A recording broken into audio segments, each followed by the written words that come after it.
أعوذ بالله من الشيطان الرجيم بسم الله الرحمن الرحيم ولا تلبسوا الحق بالباطل وتكتموا الحق وأنتم تعلمون صدق اللہ العظیم۔ محترم حضرات، یہ سورہ بقرہ کی آیت نمبر 42 ہے۔ یہ آیت بھی بنی اسرائیل ہی کے مخاطبت میں ہے۔ بنی اسرائیل کو خطاب کر کے جو ان کے اندر نافرمانیاں تھی اور اللہ کے احکام کی خلاف ورزی تھی، ایک طرح سے ان کا کردار، ان کی تاریخ بھی اس میں پیش کی جا رہی ہیں اور انہیں حق کی دعوت بھی دی جا رہی ہے۔ یہ سورہ بقرہ کا 5واں رکوع ہے اور یہاں سے بنی اسرائیل سے خطاب شروع ہوتا ہے اور تقریباً یہ سورہ بقرہ کے 15ویں رکوع تک چلتا ہے۔ یعنی گویا کہ مفصل اور مکمل 10 رکوع میں بنی اسرائیل کا ماضی کا کردار اور نبی صلی اللہ علیہ وسلم کے دور میں جو بنی اسرائیل کے لوگ تھے ان کو حق کی دعوت دی گئی اور ایک طرح سے آئینہ ان کو دکھایا گیا جس پر انہیں ناز تھا، اپنی نافرمانیوں پر، سرکشیوں پر۔ تاریخ تو ان کی نافرمانی کی تھی لیکن اپنے آپ کو فرما بردار کی حیثیت سے پیش کرتے تھے۔ تو ایک تو مقصد یہ تھا کہ ان کی بھی اصلاح ہو اور دوسرے جو لوگ اس وقت تھے عرب میں، مدینہ کے بھی اور دوسرے علاقوں کے بھی جو مذہبی لحاظ سے ان سے معروف تھے اور ایک طرح سے ان کو سچا مذہبی سمجھتے تھے، مذہب کے جاننے والے سمجھتے تھے، انبیاء اور کتابوں کے ماننے والے سمجھتے تھے، تو وہ بھی ان کی ذہنی غلامی سے نکلے۔ اس لیے کہ یہ بہت اہم چیز ہوتی ہے۔ آج کی اصطلاح میں جو لفظ اس کے لیے واضح ہو سکتا ہے ہندی کا، ڈیلیٹ کیے بغیر صحیح بات پیش نہیں کی جا سکتی۔ یعنی یوں سمجھ لیجئے کہ انسان کا ذہن اور دماغ ایسا ہے کہ وہ خالی نہیں رہتا، وہ بھرا ہوا ہوتا ہے، یا تو اچھی باتوں سے بھرا ہوگا یا بری باتوں سے، اس کی میموری بھری ہوئی ہوتی ہے۔ اب میموری میں اگر غلط باتیں بھری ہوئی ہے اور اسی میموری میں، اسی کیسٹ میں، اسی سی ڈی میں، اسی جی بی میں دوسری باتیں داخل کرنا ہے تو ایک اور عمل بڑھ جاتا ہے، ایک ذمہ داری بڑھ جاتی ہے، وہ یہ کہ پہلے اس کو ڈیلیٹ کرے۔ ڈیلیٹ کیے بغیر اگر اس میں وہ داخل کرے گا تو ایک بات بھی اس پہ نہیں آئیں گے۔ ایک واقعہ یعنی تو حقیقہ بھی ہے لیکن حقیقت ہے۔ ابھی عید کے موقع سے اورنگ آباد جانا ہو تو اورنگ آباد میں ایک مشہور و معروف ہے ایک عالم دین، اور وہ جگہ جگہ مکاتب چلاتے ہیں اور بہت منظم طریقے سے اور صحیح تعلیم وہ دیتے ہیں۔ تو جو ان کے پاس داخلہ لینے کے لیے آتے ہیں تو پوچھتے ہیں کہ کہیں پڑھا یا نہیں۔ اگر اس نے بتایا کہ کہیں پڑھ کر آیا، دوسرے مکتب میں کہیں پڑھ کر، تو اس کے 1000 روپئے ماہانہ فیس، اور کہیں اگر پڑھ کر نہیں آیا تو پھر 500 روپئے فیس۔ تو ان سے پوچھتے ہیں سرپرست کہ یہ کیا؟ تو پہلے ڈیلیٹ کرنا پڑتا، وہ غلط پڑھے ہوئے ہیں تو وہ پہلے نکالنا پڑتا۔ اور کچھ جب لوگوں کو معلوم ہے کہ یہ داخلے کے وقت یہ باتیں پوچھتے ہیں تو کچھ جھوٹ بول کر بھی کام چلاتے ہیں تاکہ وہ آدھی فیس دینا پڑے، 500 روپئے ماہانہ فیس۔ لیکن 1-2 دن کے بعد فوراً وہ معلوم کر لیتے اور ان کو بلاتے تم نے جھوٹ کہا تھا۔ یہ بچہ تو کوئی پڑھ کے آیا ہے، اس لیے کہ جو غلط پڑھا ہوا ہے تو کچھ نہ کچھ تو آگے بڑھے گا نا۔ تو آج بھی امت مسلمہ کا مسئلہ یہی ہے کہ جب تک کہ یہ ذہنوں کو ڈیلیٹ نہ کیا جائے، معاشرے میں جو غلط باتیں بیٹھی ہوئی ہے تب تک ان کی اصلاح نہیں ہو سکتی۔ اور اسی کا نام ہے تزکیہ نفس۔ نبی صلی اللہ علیہ وسلم کے جو کام تھے 4، تو ان میں سے ایک اہم بنیادی کام یزکیہم، ان کا تزکیہ کرتے ہیں، ان کو صاف کرتے ہیں۔ اس لیے کہ جب تک کہ یہ میموری صاف نہ ہو، وہ ڈیلیٹ نہ کیا جائے غلط عقائد اور غلط خیالات، تو صحیح عقائد اس میں کیسے داخل کیے جا سکتے ہیں؟ تو گویا کہ اب دوہری ذمہ داری ہو جاتی ہے۔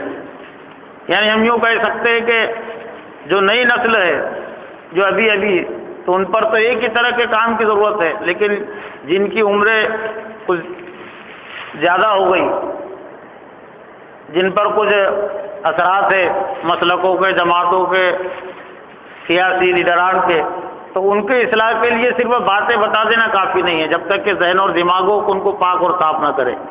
تو یہی ایک طرح سے قرآن مجید نے پہلا جو کام کیا، پہلی جو تعلیمات تھی وہ یہ ڈیلیٹ کرنے کی،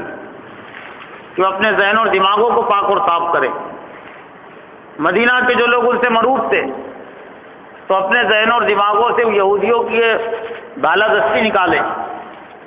جو ان سے مذہبی طور سے معروف تھے،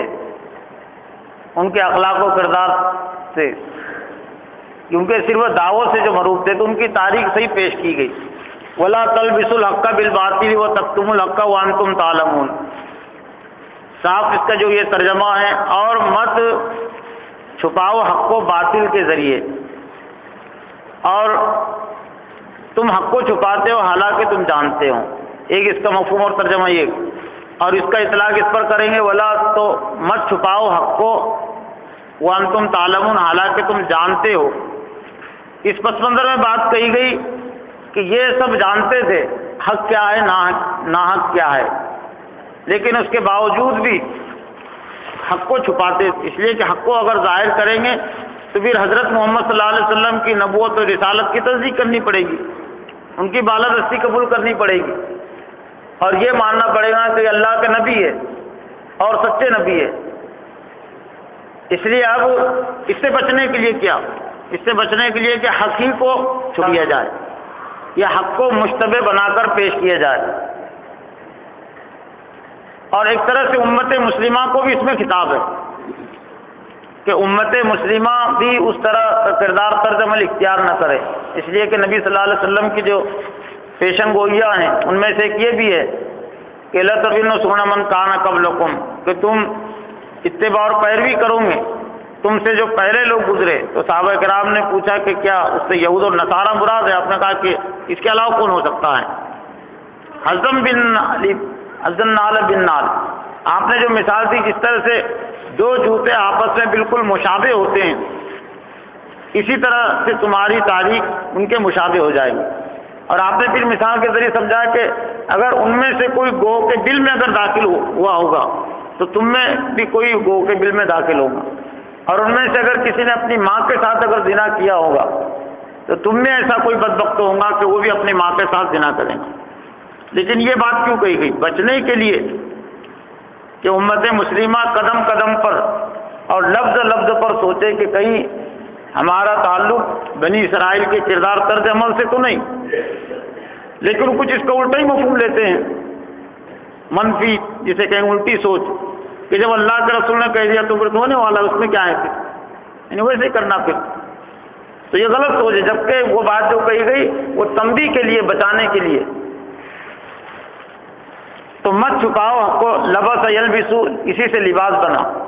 لباس کو اس لیے کہتے ہیں کہ اس سے انسان کا جسم چھپتا ہے۔ تو ولا تلبسوا الحق، اور ایک مت لباس پہناؤ حق کو باطل کا، یعنی جو حق ہے اس کو حق ہی رہنے دو، باطل کے ذریعے سے اسے مت چھپاؤ۔ آج بھی اگر ہم امت مسلمہ کی حالت پر غور کریں تو یہی مرض اور یہی کمزوری، نافرمانی پائی جاتی ہے۔ بے شمار آج لوگ حق کو جانتے ہوئے بھی حق کو چھپاتے ہیں اور اسے قبول نہیں کرتے۔ مولانا سید ابو العالیٰ مودودی رحمۃ اللہ علیہ نے اس آیت کی تشریح میں جو باتیں لکھی ہیں بنی اسرائیل کے کردار سے بھی اس کا تعلق ہے اور موجودہ حالات سے بھی اس کا تعلق ہے، تو میں سمجھتا ہوں کہ اگر ہم سنیں تو اس آیت کے سمجھنے میں بڑی آسانی ہوگی۔ اس آیت کو سمجھنے کے لیے بات پیش نظر رہنی چاہیے کہ اہل عرب بالعموم ناخواندہ لوگ تھے، یعنی بے پڑھے لکھے لوگ تھے عرب کے لوگ، اور ان کے مقابلے میں یہودیوں کے اندر ویسے بھی تعلیم کا چرچا زیادہ تھا، اور انفرادی طور پر ان میں ایسے ایسے جلیل القدر عالم پائے جاتے تھے جن کی شہرت عرب کے باہر تک پہنچی ہوئی تھی۔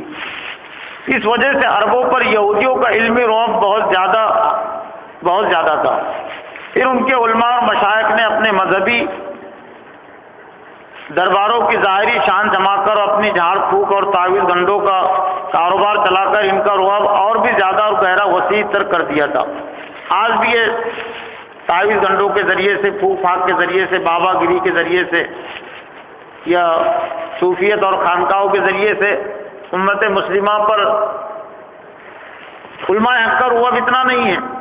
علماء حق کے مسلمان اتنے ذہنی غلام نہیں ہیں جتنے کہ آج بھی باباؤں کے ہیں۔ اجتماعات میں لے جانے کے لیے تو پوسٹر لگانے پڑتے ہیں، گشت کرنا پڑتا ہے، وفد بنانے پڑتے ہیں، وہ ساری کوششیں کرنی پڑتی ہے، تب مشکل سے کہیں جا کر لوگ تیار ہوتے ہیں۔ 2 گاڑی کا منصوبہ بناتے تو مشکل سے 1 گاڑی تیار ہوتی ہے، لیکن جو عروس آتے ہیں نا تو کوئی کسی کو گشت نہیں کرنا پڑتا، بلکہ وہ خود تیار ہوتے ہیں، دوسروں کا آمادہ کرتے۔ کہیں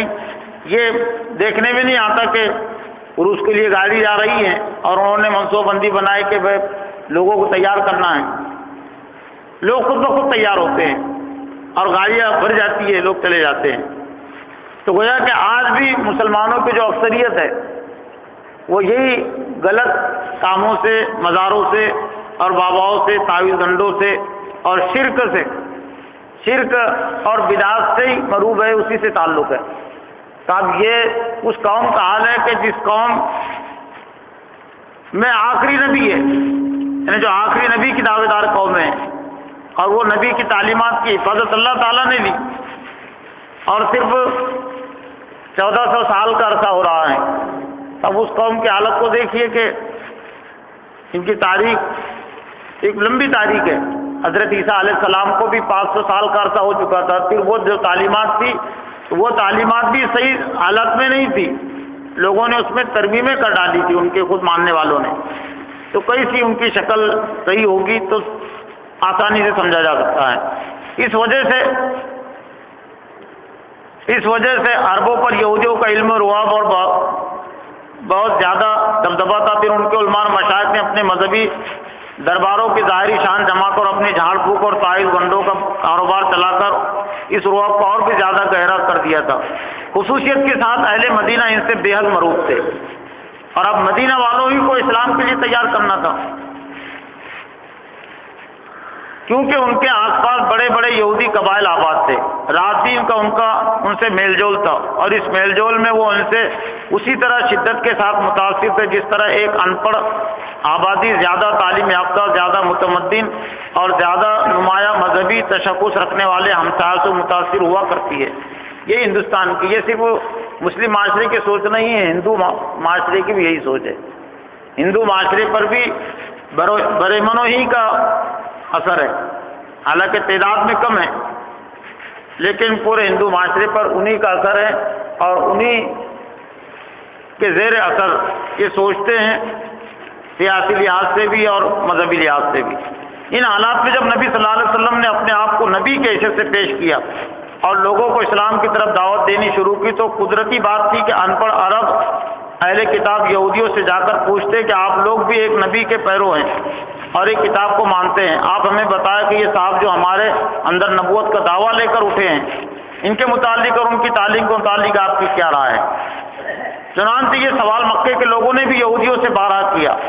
اور جب نبی صلی اللہ علیہ وسلم مدینہ تشریف لائے تو یہاں بھی بکثرت لوگ یہودی علماء کے پاس جا کر یہی بات پوچھتے تھے، مگر ان علماء نے کبھی لوگوں کو صحیح بات نہیں بتائی، اس لیے صحیح بات اگر بتاتی تو پھر ان کی ٹھیکیداری ختم ہو جاتی۔ اور آج بھی سب سے بڑا مسئلہ یہی ہے مسلمانوں کا بھی، عالمی سطح اور ملکی سطح پر۔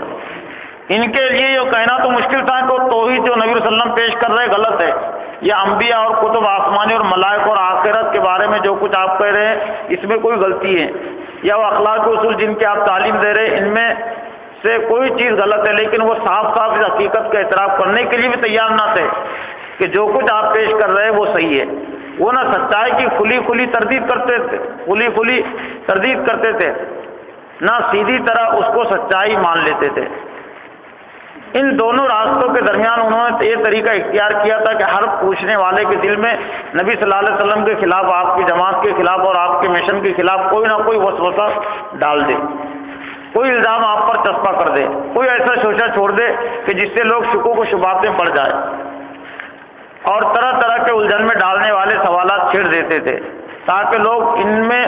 خود بھی الجھے اور نبی صلی اللہ علیہ وسلم اور آپ کے پیروں کو بھی الجھانے کی کوشش کرے۔ ان کا یہی رویہ تھا جس کی بنا پر ان سے فرمایا جا رہا ہے کہ حق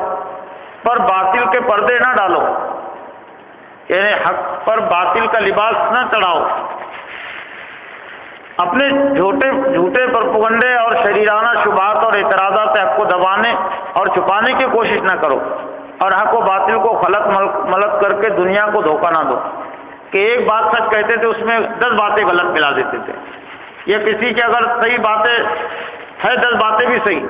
تو اس میں ایک جھوٹی بات اپنے طرف سے چسپاں کر کے اس پر جھوٹے ہونے کا الزام لگا دیتے تھے۔ اللہ سے دعا ہے کہ اللہ تعالی ہمیں اس روش اور طرز عمل سے بچنے کی، مسلم معاشرے کو بچانے کی توفیق عطا فرمائے۔ ربنا تقبل منا انک انت السمیع العلیم وتب علینا انک انت التواب الرحیم۔